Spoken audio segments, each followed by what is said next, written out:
عشق را به معرفت معنا مکن، زر نداری مشت خود را وا مکن.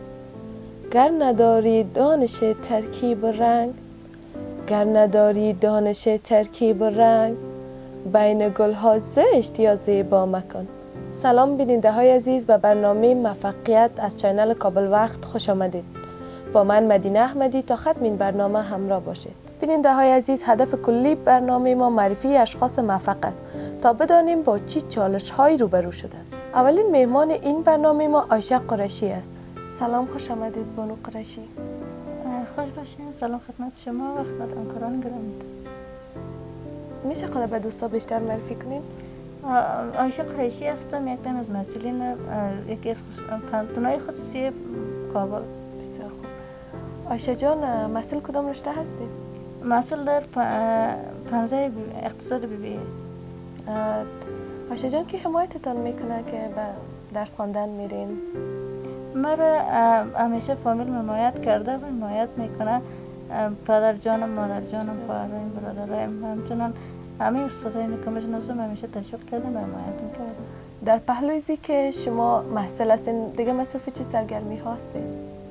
چیز بگویم چی میگم که مهارت خاص ندارم، اما ورزش میکردم که فعلا ورزشم ممنوع است. خب در اوقات بیکاری در خانه چی فعالیت ها انجام میدید؟ در اوقات بیکاری زیادتر کوشش میکنم که وقتی که رخصت هستیم کورس آنلاین پیش ببرم. بسیار خوب. عایشه جان، به اینجایی که رسیدین با چه چالش هایی روبرو شدین؟ چالش های بسیار زیاده. حتما پیشریم بوده که از خودتان میفهمیم که در افغانستان حتی فامیلام نمیخواین که دخترانشان تحصیل بکنن. شاید فامیل ما یکی از او فامیلا بوده که از فامیل خودم شروع که مبارزه کردیم تا جامعه. بسیار خوب، موفق باشین. عایشه جان، الگوی شما کی است؟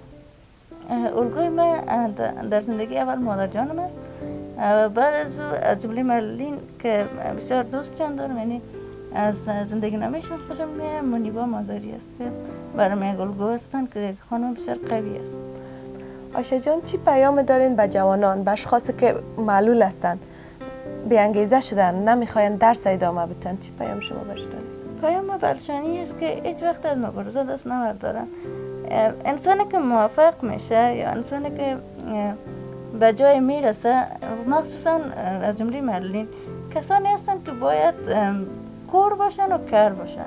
چرا که وقتی که معلولین در بیرون در جامعه می باشن، ما خودم شخصا شاهدش بودیم که دید مردم بر آدم آزاردهنده می باشن.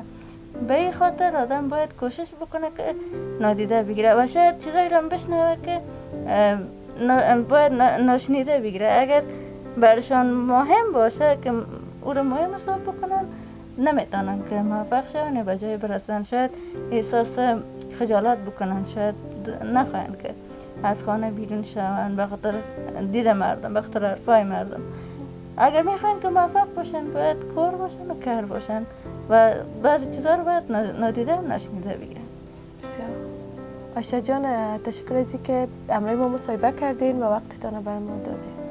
تشکر از شما که وقتتان رو بر ما دادین و تا اینجا زحمت کشیدین و به خاطر مصاحبه. حالا رسیدیم به اتمام برنامه. تا برنامه بعدی شما را به الله متعال میسپارم.